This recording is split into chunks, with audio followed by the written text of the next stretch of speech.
hi friends सनाम को सगुन दाराम are मिटी नवा ब्लॉग वीडियो रे और तेहेन दो अडी रस्के बुझाग कना चेदा से अडी आंगात रे कॉलेज चला हुयुग कना और होला दो ड्री लेन तहन ओना चला चला तुलुज जे मिटी कथा लिंग उहर किया चलो मिटी फालतू कथा रे ओना तैयार और तेहेन दो नुई हा ले बना मा nyutum को गटी ले ako talang me inya nyutum do Soner Singh Hasda ar Bhoj Disom Majal Bhag re tale ola jahan do kuliana bonot re parak kana ado mi jekha nongka chet chika kana ale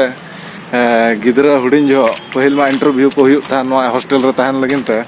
nodal ashram vidyalaya kore jahan padhaw huyuk lage ado ina okto re chet chika kana noa gidra ale training ko malya je tor nam ki ado inya nyutum dhara jo inya Soner Singh Hasda ado onka gar mitang gidra uni ho onka ko lay kaw de je am baba nyutum chet banga mo bapar nama hochi Chorpe Hasda aw tor mana Kermi Mu Hasda an onka jotona ko lay kaw de ana ado ona training ko sat bala huyente ado onka gena oka hilo interview enelo do seta re farcha tupu farcha bala ekdom nawa doto pant horok katen baba mene aj uni na gidra baba mene babu ma logon sajot tala me ar dehin do napay dhara interview em tala me ar jemon hostel rem nyama onka onde jahan tina ko kuli me ona ko sanam kukli rena tela em me ado ona sanam kukli do na iya udia tege tahe kana ado jokhon hor tikin chalak kana ado uni gidra baba metai kana babu lenga jojom koyok me chet dare ko mena dhiri ko mena kuli me ko na ko leya ko tala me hoy ado uni gidra mena hoy ba joto gena leya ado uni gidra baba mocha kon mitang mistake te word udukena babu jaha tinan ko kuli me na joto fot leya ko mena ado mena ho ba tobe fot in leya ko na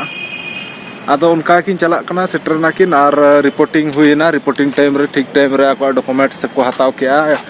ar onka ge ado gidra ko onka interview chalak kana ar ina pore te uni gidra ha boloy na na ado kukuli kana tor bapar nam ki ado uni gidra mena fot ado meta kana khali fot na ho fot ado title kichu nai ना किसी नहीं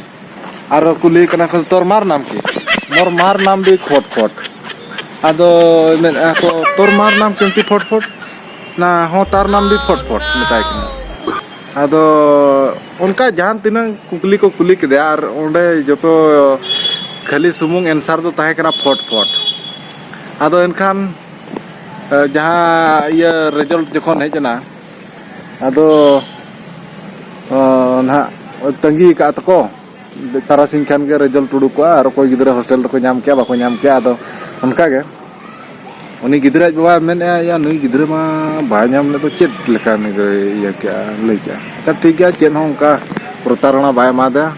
लड्डू को गुलगुला को घुगनी को जम चो के साइकिल रकिन देज एंते ओला के रुवार कना आदो तकना बाबू या हॉस्टल रे मा बाम नाम ले तलां दो आदो मेना एबा हे तो इन दो ना को बइन बड़ा अब मेरा चेक को कुली केतना आदो मेना एबा ये पुलुर को कुली किदिnya तोर बापार नाम की आदो आजु भाई मेना आदो उतर दो चेदम ले पा बांगा बा फट इन ले क्या या फट तो चिदाम ले क्या हुना आमा इन दो इnya nyutum ले क्या हुना ओना फट तो चिदाम ले और आम मेना nyutum दो चेदम ले का आदो उनी ले बांगा बा ओना हो फट गिन ले का मातो या जोतो के फट या जोतो माने तो आम तो लोगन हुनंगम ले क्या जेलका को कुली के मा उनका तेला मा को आदो आज तो जोतो फट ले का आदो उनका तो उनी गिदरा मेरा मिट लेका ले दिኛ आरो नितो मिट लेका मितिन कना आदो नोनकान गिदरा बेला रे कंफ्यूजन आपोरेन गिदरा को जहां तिना ट्रेनिंग बोन एमा को कना एंट्रेंस को जहां तिना बोन एमो चेक का ओना सनामा को भगी सही चेक ओना फट फाय आर नो नोनकाना जहां तिना माने चांडे ओना को वार्ड आलो पे ले को ओका कुकलीर ना ओका तेला हुयो ओना ठीक माने आंसर ले को बताबन आर तेहना फालतू कथा दो निया के ताहे कना आर चेलका नो फालतू कथा पे बुझेव क्या नो ग्लोबल साइकिल यूट्यूब चैनल रे कमेंट बॉक्स रे आपे लई तबन पे और कुसिया खान पे लाइक शेयर और सब्सक्राइब दो आलपे हिडिंग तबना चेदा से ग्लोबल साइकिल ए दड़ी आए ब्रेक ब्रेक ते दड़ी आए पूरा बय बय ते दड़ी आए साइकिल लेका हां तबे तेहना फट फट चेद लका बन बुझाव किया नोआ सनम को कमेंट दराय ते लई तबन पे और इन मा अडी मजाñ बुझाव किया लांदा मने मने तो अडी जुर लांदा सनिन कान तहन लांदा दिन लांदा के गया नेल बड़ा किदिन गया पे और ठीक गया ताले नोआ वीडियो दो निक धरा बन दोया आर उनका